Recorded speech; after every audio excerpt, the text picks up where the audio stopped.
પ્રભુ ઈસુ ખ્રિસ્તના નામમાં આપ સર્વને બેથેલ મેથોડિસ્ટ ચર્ચ આણંદ દ્વારા આયોજિત બાઇબલ અભ્યાસમાં આપનું સ્વાગત છે. પુસ્તક સભા શિક્ષક પર આપણે અભ્યાસ કરી રહ્યા છે અને પ્રભુનો આભાર માનીએ છીએ. અત્યાર સુધી આપણે 9મા અધ્યાય સુધી અભ્યાસ કરી ચૂક્યા છે અને આજે આગળ અભ્યાસ કરવા જઈ રહ્યા છે. એ પહેલાં આવો આપણે ઈશ્વરની આગળ મસ્તકો નમાવીએ અને પ્રાર્થના કરીએ. ત્રિએક ઈશ્વર, તમારા પવિત્ર વચનોને માટે આભાર અને તમારા વચનો સમજવા શીખવા માટે પવિત્ર આત્મદેવ અમને આપો અને મને જીવનની વાતો શીખવો. પૃથ્વી પરના જીવનમાં તમારા માર્ગો શોધવા એ પર ચાલવાને માટે અમને તૈયાર કરો અને અભ્યાસ દ્વારા તમારો મહિમા થાવ. પ્રભુ ઈસુ ખ્રિસ્ત મારફતે માંગીએ છીએ, સાંભળો અને સ્વીકાર કરો બાપ. આમેન. આજે આપણે સભા શિક્ષકના પુસ્તકમાં 10મો અધ્યાય, 11મો અધ્યાય અને 12મા અધ્યાયનો અભ્યાસ કરવાના છીએ. 10મા અધ્યાયમાં જ્યારે આપણે અભ્યાસ કરીએ છીએ ત્યારે મૂર્ખ માણસ વિશે ઘણી બધી બાબતો લખવામાં આવી છે અને એમાં જે મૂર્ખ વિશે વાતો લખવામાં આવી છે એમાં જે મૂર્ખાઈ જે કરે છે એ એવી બાબત કરે છે કે જે બુદ્ધિ ઈશ્વરે આપી છે, જે માન ઈશ્વરે આપ્યું છે એ બધું દબાવી દે છે, સમાવી દે છે કે એ ઉજાગર થઈ શકતું નથી. કારણ કે મૂર્ખતા એટલી બધી ઉજાગર કરવામાં આવે છે કે જેથી કરીને એ બુદ્ધિ અને માન છે એની આગળ તોલે આવે નહીં. એટલી હદ સુધી મૂર્ખાઈ તરફ લોકો જાય છે અને આ પ્રભુનો સેવક સભા શિક્ષક એટલી હદ સુધી કહે છે કે થોડી પણ જો મૂર્ખાઈ હોય તો એ બધું જે છે એ શું કહેવાય એના પર ધૂળ નાખ્યા બરાબર.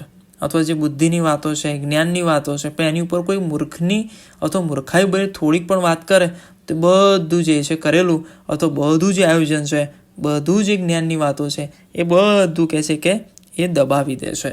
અને ચોક્કસ એ આપણે સમજી શકીએ છીએ કે આવા લોકો જ્યારે આપણી આસપાસ હોય, મૂર્ખાઈભરી વાત કરતું હોય, આડી વાતો કરતું હોય કે જેનો કોઈ સાર નથી, કોઈ અર્થ નથી, નકામી અને અર્થવિહીન વાતો કરે ત્યારે એ યોજનાઓને પાર પાડવા કરતાં, એ માનજનક બાબતો કરતાં એ શું કહેવાય મૂર્ખતા તરફ વધારે લઈ જાય છે ને એટલે એ બુદ્ધિ અને માનની વાતો જે છે અથવા માન જે ઈશ્વરે આપ્યું છે એને દબાવી દે છે. આગળ એ વધારે લગતા એવું કહે છે કે એ અનર્થો પણ કહે છે કે એણે એવા જોયા છે કે મૂર્ખ જે લોકો છે ઉચ્ચ પદવીએ જોવામાં આવે છે અને ચાકરો જે છે એ ઘોડે ચડેલા જોવામાં આવે છે. કે આ અત્યારે વિરોધાભાસ એ આજના જે સમયમાં પણ છે અને તે સમય પણ હતો કે જે લોકો મૂર્ખ છે એને લોકો વધારે પ્રાધાન્ય આપતા અને જે લોકો કહે છે કે એવા છે જ્ઞાની છે એમને એટલું માન ન મળે અથવા એવી જગ્યાઓમાં એ ન હોય. ચાકરો જે છે કે જેનું મૂલ્ય બહુ ઓછું છે એવા લોકો એ બળાસથી એ આગળ વધે અને એવું કહેવાય છે નહીં કે ચા કરતાં કેટલી વધારે ગરમ હોય ને એ પ્રમાણે કે એ વધારે આગળ દેખાવાનો પ્રયત્નો કરે. અને એ વાસ્તવિકતા એ સમયમાં પણ હતી કે મૂર્ખ લોકો ઉચ્ચ પદીએ જોવા મળે, ચાકરો જે છે ઘોડે ચડેલા જોવા મળે અને કહે છે કે જે વ્યવસ્થા છે અને કહે છે કે જે જ્ઞાનની વાતો છે એમાં આપણને આ એક અનર્થ એ આ સભા શિક્ષક છે કે મને જોવા મળ્યો છે. અને મૂર્ખ જે વ્યક્તિ છે એ પોતાના શબ્દો એને ગળી જાય છે અને ચોક્કસ વાસ્તવિકતા છે કે મૂર્ખતા એટલી બધી હદ સુધી વટાવી દે છે કે આપણને સમજાય છે કે આનો કોઈ સાર નથી, પણ એની અંદર એટલો બધો ઊંડો ઉતરતો છે કે જાતે જ એ પોતાનું નુકસાન એ વહોરી લે છે. અને એટલે એ વધારે આગળ કરતાં કહે છે કે મૂર્ખના બોલવાનું પરિણામ શું છે એ નુકસાનકારક ગાંડપણ છે. કારણ કે એ બોલે છે અને એની અસરો ખોટી ઉપજે છે, ખોટી છાપ ઉપજે છે, એક તો માન ગુમાવી દે છે, એ બુદ્ધિનો નાશ કરે છે અને કે છે એવી અપેક્ષાઓ રાખે છે કે જે એનો કોઈ સાર નથી અને અંત એ નુકસાનકારક હોય, ગાંડપણ જેવું હોય. અને કહે છે કે આવી બાબતની અંદર એ મૂરખ એ બોલવાનું એ પુષ્કળ બોલે અને પોતે મૂરખ છે પણ બીજાને મૂરખ બનાવવાના પ્રયત્નો કરે અને પછી એમાં લોકો જે જોડાય એ લોકો પણ એ નુકસાન તરફ જાય અને એનો અંત સારો હોય નહીં. અને મૂર્ખ લોકો હોય એ જે મહેનત જે છે જ્ઞાનથી કરવાની એની જગ્યાએ વધારે મહેનત કરી બેસે, બીજાઓને પણ થકવી નાખે અને આવા લોકો આવું ટોળું ભેગું થાય, મૂર્ખોનું ટોળું ભેગું થાય તો કે જે એ મહેનત કરે, વૈતરું કરે અને થકવી નાખે શારીરિક રીતે, આત્મિક રીતે, બધી રીતે અને પોતે એ કશું મેળવે નહીં અને બીજાઓને પણ એ નુકસાન તરફ લઈ જાય. એટલે આ જે મૂર્ખતાની વાત છે એ તમે જો વાંચો એની અંદર તો ઘણી બધી બાબતો એમાં લખી છે અને એ ચોક્કસ છે કે આ 10મો અધ્યાય એમાં મૂર્ખતા વિશે લખ્યું છે કે મૂર્ખ માણસો છે આટલી હદ સુધી જતા હોય છે, પોતાને રસ્તે જાય. જે પહેલી જ બાબત છે કે એ પોતાને રસ્તે જતો હોય છે, એ એવું જોતો નથી કે એને તપાસવાનો અભિગમ નથી રાખતો. એ તપાસવાની જગ્યાએ, વિચારવાની જગ્યાએ, થોભવાની જગ્યાએ, વળી જવાની જગ્યાએ એ એના મનમાં એક કંઈક માની લેતો હોય છે, સમજી લેતો હોય છે, ખરું માની લે છે અને એ પોતે એટલું બધું એમાં આગળ વધવાની અપેક્ષાઓ રાખે છે કે બીજા બધા એને એ મૂર્ખ લાગે છે અને પોતે જ જ્ઞાની છે એવું સમજી બેસે છે અને આગળ રસ્તે જતાં એનું પરિણામ પણ ભોગવે છે. અને એટલે જ્ઞાની માણસ શું કરે કે એ પોતાના રસ્તે ન જાય, પણ એની જગ્યાએ એ વ્યક્તિ એ વિચાર કરે, સમજે અને એ પરિસ્થિતિઓને અમલમાં એ લાવે છે. 10મા અધ્યાયમાં થોડું વધારે આગળ આપણે જો અભ્યાસ કરીએ તો એમાં એ 3 પ્રકારની શિખામણ આ સભા શિક્ષક આપે છે. એક તો એ કે તારા હાકેમો જે કેફને માટે નહીં પણ બળ મેળવવાને માટે યોગ્ય વેળાએ ખાતા હોય ત્યારે તો તેને ધન્ય છે. એટલે જે ખોરાકની વાત છે ને, બાઇબલ પણ એવું કહે છે ખાઓ કે પીઓ કે જે કંઈ કરો તે ઈશ્વર પિતા દેવ બાપના મહિમાને અર્થે કરો. અને અહીંયા આગળ પણ એ શિખામણ છે કે તમે જે ખાવ છો એ બળ મેળવવાને માટે અને એ બળ તમે ઉપયોગી સાબિત કરવા માટે તમે જે ખાવ છો તો બરાબર છે, પણ લોકો કેફ કરવા માટે, મદમસ્ત થવા માટે, નશો કરવા માટે જો એનો ઉપભોગ કરે છે તો યોગ્ય નથી. અને એટલે કહે છે કે જો કેફને માટે તમે ખાતા નથી તો તમને ધન્ય છે. એટલે કે એવું ખાઓ કે જે યોગ્ય છે, યોગ્ય વેળાએ તમારે ખાવાનું, અને એવું જો તમે ખાવ છો કે જેનાથી તમને બળ મળે છે તો એ તમને ધન્ય છે. અને આજના ખોરાકો અને આજની જે ખાવાની બાબતો છે એમાં મદમસ્ત થવાની, નશો કરવાની અથવા શું પોતાની ઈચ્છાઓને પૂરી કરવાની અને સારા દેખાવાની અને લોકોને પાડી નાખવાની એવી બધી બાબતોમાં એ આગળ વધે છે. તમે અત્યારે વિચારો કે લોકો સારા દેખાવા માટે ઇન્જેક્શનો લેતા હોય છે, એવા ટ્રીટમેન્ટ કરતા હોય છે અથવા એવું ખોરાક લેતા હોય છે, એવા પીણા લેતા હોય છે એટલા માટે કે વધારે સારા દેખાય. એમનું બળ એ ક્યારેય કોઈને મદદ માટે હોય નહીં, ક્યારેય કોઈને ઉપયોગી માટે હોય નહીં. અને એટલે આવા લોકો એ પોતા કેફને માટે આ બધું કરતા હોય છે. એટલે આ શિખામણ આપે છે કે એ યોગ્ય નથી. બીજી એક શિખામણ આપે છે કે આળસી છાપરું નમી પડે છે અને હાથની સુસ્તીથી ઘરમાં ચૂવે છે. એનો મતલબ કે જો તમે ખરા સમયે બધું સમારકામ ના કરો તો એ બધું ચૂવે, અને એટલે એ આળસ છે. એ આળસ તમારે દૂર કરવાની, એટલે એ આળસું પડી રહેવું નહીં, એની પણ એક શિખામણ આપે છે. અને ત્રીજી એક શિખામણ આપે છે રાજાને અને દ્રવ્યવાન આ બેને શ્રાપ દેવાનો નહીં. એટલા માટે કે રાજા પણ તમારા માટે છે અને રાજા એ ધારે એ કરી શકે, અને એટલા માટે એ રાજા અધિકારી છે, એને યોગ્ય માન પણ આપવાનું.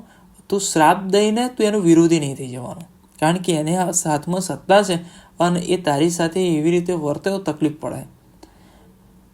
બીજું છે કે દ્રવ્યવાન પણ એવો વ્યક્તિ છે કે તમને અડધા રાત્રે કામ લાગે, પણ તમે એને શ્રાપ દો તો તમારા ખરા ટાઈમે આ વ્યક્તિ જે ઊભો રહેનાર છે એ તમારી પડખે ઊભો ન રહેવું પણ બની શકે. એટલે આપણે સમજી શકીએ.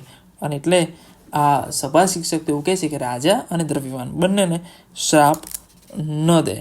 એટલી હદ સુધીનું કહે છે કે એટલા માટે કે તમે જે બોલો અને જે શબ્દો કહો છો એ કોઈક ને કોઈક રીતે એ રાજા અને દ્રવ્યવાન પાસે પહોંચ્યા વગર રહેતા નથી. 11મા અધ્યાયમાં આપણે જો અભ્યાસમાં આગળ જેમ વધીએ છીએ એમાં આપણને ખબર પડે કે આ 11મા અધ્યાયની અંદર એ 3 પ્રકારની એવી બાબતો એ કહે છે કે એ માણસ જાણતો નથી.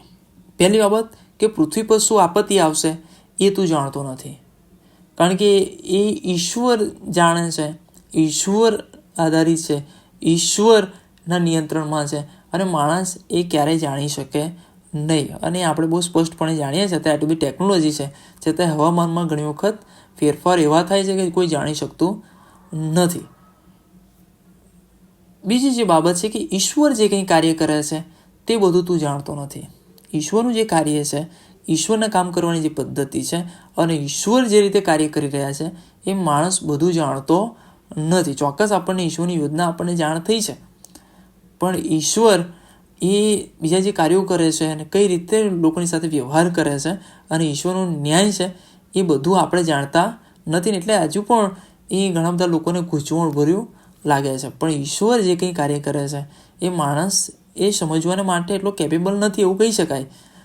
કારણ કે આપણને ઘણા બધા લોકો એવું સમજે છે કે આ જે થયું છે યોગ્ય નથી, ઈશ્વરનો ન્યાય યોગ્ય નથી, ઈશ્વરનું આ કાર્ય યોગ્ય નથી, ઈશ્વરનો આ વ્યવહાર આપણી સાથે યોગ્ય નથી. પણ ઈશ્વર જે કરે છે એ હંમેશા સારું કરે છે અને એટલે એ સમજી લેવાનું કે ઈશ્વર જે કાર્ય કરે છે આપણે પૂરેપૂરું જાણતા નથી. આપણો ઈશ્વર ભલો છે ને આપણા માટે શ્રેષ્ઠ અને સારું જ કરે છે.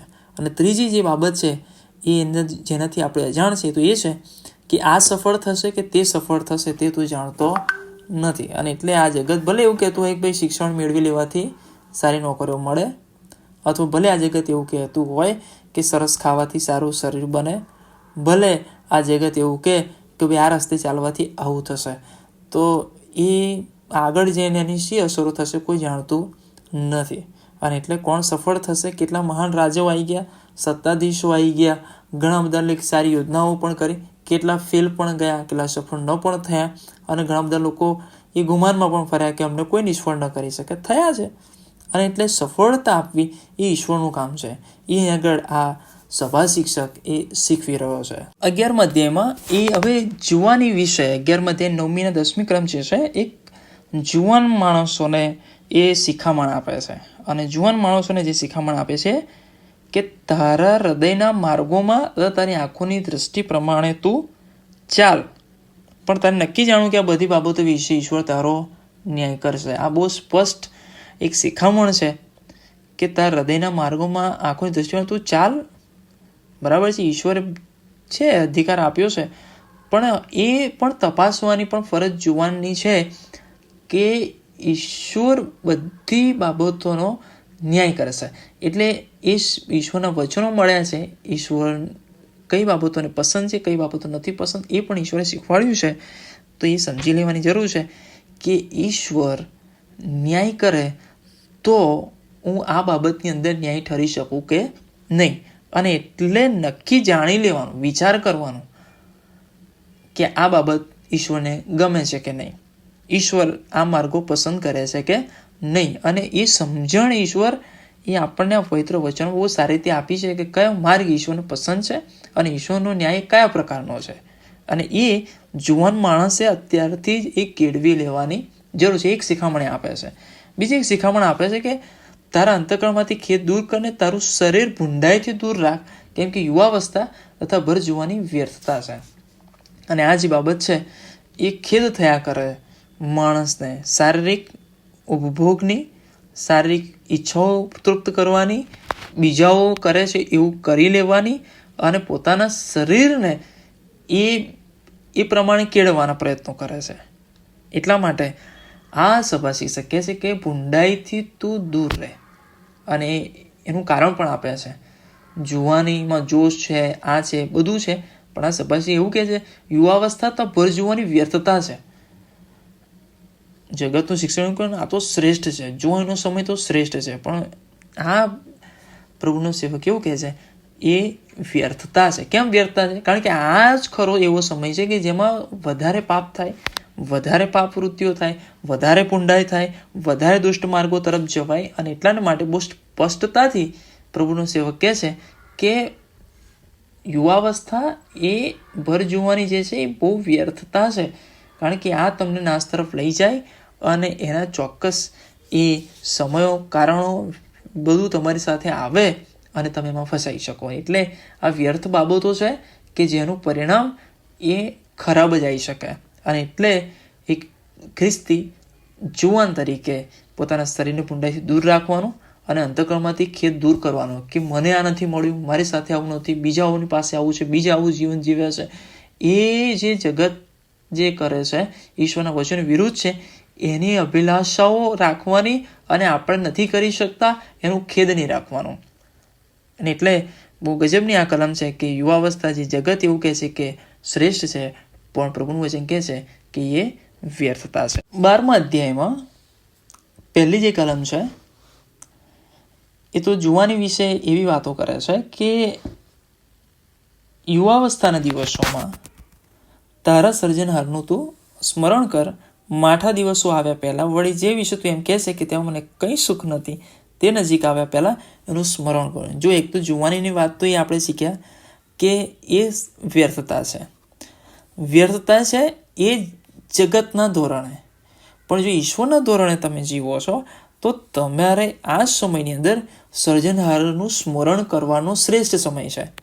અને જો તમે આ સમયની અંદર ઈશ્વરને પામી લીધા, તમારું જીવન ઈસુ ખ્રિસ્તને સોંપી દીધું, અંગતતાના તરીકે સ્વીકારી લીધા, એના માર્ગો પર ચાલવાનું નક્કી કર્યું, સારા નિર્ણયો લીધા, તો આ તમારા માટે શ્રેષ્ઠ સમય છે. અને એટલા માટે કે એવા સમયો પાછળ એ આવશે જ કે જે માઠા અને ખરાબ હશે, પણ જો અત્યારે તમે યોગ્ય નિર્ણય લીધા છે તો એની અંદર એ પડકારો ઝીલવા અને પડકારમાં પાર ઉતરવા એ ઈશ્વર તમને સહાય કરશે એના વચનોથી, અને તમે જે રીતે ઈશ્વર તમને કેળવ્યા છે એથી. કારણ કે પ્રશ્નો અને પરિસ્થિતિઓ અને સમયો આવે છે કે આજે જુવાનો ખોટા માર્ગોમાં, ખોટી પદ્ધતિઓમાં જીવવાને કારણે નાશ તરફ જઈ રહ્યા છે, આપઘાત કરે છે, એવા ખોટા સંબંધો બાંધે છે, પોતાના વ્યક્તિગત જીવનમાં, લગ્ન જીવનમાં સુખી નથી, આશીર્વાદિત નથી, બધું પામ્યા છતાં ન પામ્યા બરાબર જીવન જીવે છે અને અંધકારમય જીવનની અંદર આગળ વધે છે. પણ ઈશ્વર કહે છે કે તમે એ સમય એવો આવે કે જે છેલ્લા દિવસો, ગળપણના દિવસો એવા આવે કે તમે એની અંદર એ ઈશ્વરનો જે ખરો આશીર્વાદ છે એને સમજી ના શકો. એટલે એના પહેલાં તમે એનું સ્મરણ. અને હવે કારણો આપે છે 12મા અધ્યાયની બીજી કલમથી, કે હવે કારણો આપે છે કે જુવાનીનો સમય જે છે એ જતો રહેશે, પછી જે પરિસ્થિતિઓ આવશે, જે સમયો એ પાછલા સમયોમાં આવશે, એનો મતલબ કે વૃદ્ધાવસ્થાના દિવસોની અંદર, ગળપણના દિવસોની અંદર જે સમયો આવશે એમાં શું થશે? તો એક 12મા અધ્યાયની બીજી કલમ પ્રમાણે જો જોઈએ, જે કલમ લખી છે બધું વાંચતો નથી, પણ એક બાબત એ બની શકે કે આંખોની દ્રષ્ટિ જતી રહેશે. 12મા અધ્યાયની ત્રીજી કલમમાં જે છે એનો જે અર્થ છે બધું તમે વાંચો તેમાં કે તમારા પગ અને હાથો નબળા પડી જશે, તમારા દાંત જે છે એ નબળા પડી જશે, તમારી આંખો નબળી પડી જશે.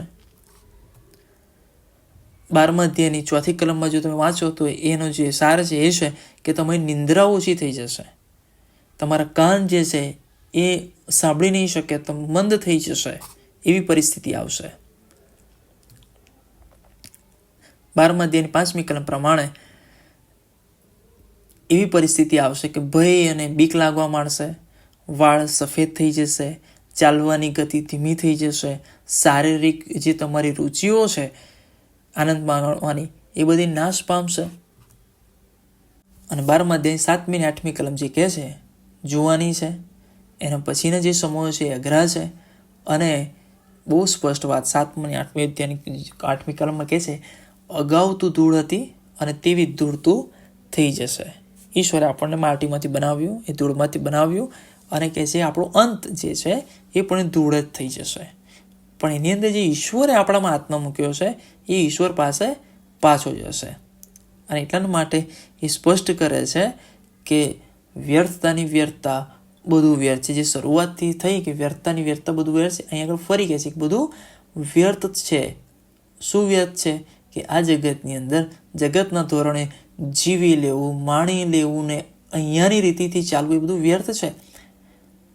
કારણ કે આ જે શરીર માટે તમે બધું કરો છો, શરીર માટે જે પ્રયત્નો કરો છો એ બધા નિષ્ફળ છે, એ દૂર થઈ જવાનું છે. પણ આત્માને કેળવશો, આત્મા જે ઈશ્વર પાસે જવાનો છે એના વિશે વધારે ચિંતા કરો. છેલ્લે 12મા અધ્યાયની 13 અને 14મી કલમ જો તમે વાંચો, 12મા અધ્યાયની 13મી અને 14મી કલમ વાંચો તો એમાં લખ્યું છે પ્રમાણે કે વાતનું પરિણામ આપણે સાંભળીએ તો એ છે, દેવનું ભય રાખ, તેની આજ્ઞાઓ પાળ, દરેક મનુષ્યની સંપૂર્ણ ફરજ એ છે. કેમ કે દરેક ભલે કે ભૂંડી ગુપ્ત વાત સુદ્ધા દરેક કામનો દેવ ન્યાય કરશે. એકદમ સ્પષ્ટ અને સીધી વાત છે. આખો અધ્યાય જે લખવામાં આવ્યો એની અંદર જે સાર પરિણામ કહો એ તો એક જ છે, ઈશ્વરનું ભય રાખવું. આ જગતની અંદર રહીએ છીએ ને ઈશ્વરના બીકમાં જીવવાનું. એણે જે આજ્ઞાઓ ને જે નિયમો અને જે વાતો શીખવી છે એને પાડવાની. અને આ કહેવા માટેનું નથી. આ સભા શિક્ષક કેટલી હદ સુધી કહે છે કે મનુષ્યની સંપૂર્ણ ફરજ છે, એ આજ્ઞા છે, એ તમારે કરવી જ રહી. અને એના માટે પણ કારણ આપે છે, એટલા માટે કે આ બધું જીવવા માટે જગતમાં જ બધું ભોગવી લેવાનું છે એવું નથી. ઈશ્વરનું વચન આ સભા શિક્ષક દ્વારા એવું કહેવડાવે છે, ભલે કે ભૂંડી ગુપ્ત વાત સહિત દરેક કામનો ઈશ્વર ન્યાય કરશે. હરેક પ્રકારના જે કામો છે એનો ઈશ્વર ન્યાય કરનાર છે, કારણ કે ઈશ્વર ન્યાયી છે. ઈશ્વર છોડી દે છે, જતું કરે છે, એ આ પૃથ્વી પર જ્યારે જીવો છો તમે સમજો છો, પાળો છો, એના વચન પ્રમાણે જીવો છો અને ઈશ્વર ચોક્કસ માફ કરે છે. પણ તમે રીઢા થઈને ચાલો છો, ઈશ્વરની સામે પડો છો અને પછી એવું કહો કે આ જીવી લીધું, પતી ગયું, પૂરું થઈ ગયું. એવું નથી. ઈશ્વર ન્યાયી ઈશ્વર છે, એટલે ન્યાય કરે છે, સમજો. અને એ ન્યાય માગે છે, ન્યાય ચાહે છે, ન્યાયની વાતો કરે છે. અને એટલા માટે આપણો એવો ઈશ્વર જીવતો ઈશ્વર છે કે બધું સમજે છે, જાણે છે. ઈશ્વર પ્રેમ કરવામાં બાકી ન રાખ્યું. ઈશ્વરનું ન્યાય ચોક્કસ છે અને પ્રભુ જાણે છે કે માણસ પોતાની મેળે એ ક્યારે તારણ પામી શકે નહીં. તો ઈશ્વરે એના માટે માર્ગ તૈયાર કર્યો આપણા માટે, ઈસુ ખ્રિસ્ત મારફતે. કે આપણને એ માર્ગ મળ્યો, ઈસુ ખ્રિસ્ત, કે આપણે એના પર વિશ્વાસ કરી લઈએ અને અનંત જીવન પ્રાપ્ત કરી લઈએ. હવે જો આપણે વિશ્વાસ નથી કરતા તો આપણે તારણથી દૂર છીએ, એના વચનોથી આપણે દૂર છીએ અને આપણે શિક્ષાને પાત્ર એ ઠરીએ છીએ. એટલે યોહાનની લખેલી સુવાર્તા અને એનો 3 અધ્યાય જે આપણે વાંચીએ છીએ 16મી કલમથી આગળ, તો એ બહુ સ્પષ્ટ છે કે જો આપણે દેવના દીકરા પર વિશ્વાસ કરતા નથી તો આપણે અપરાધી ઠરીએ છીએ અને આપણો ઈશ્વર ન્યાય કરશે અને આપણે શિક્ષાને પાત્ર બનીશું.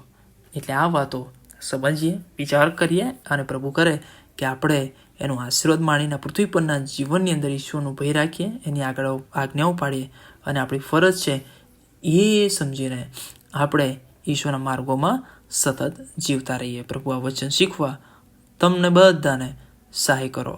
આમીન. પ્રાર્થના કરીએ. જીવતા ઈશ્વર, તમારા વચનના પ્રકાશને માટે આભાર માનીએ છીએ. પ્રભુ ઈસુ ખ્રિસ્ત મારફતે માંગીએ છીએ, સાંભળોને સ્વીકાર કરો. આમીન.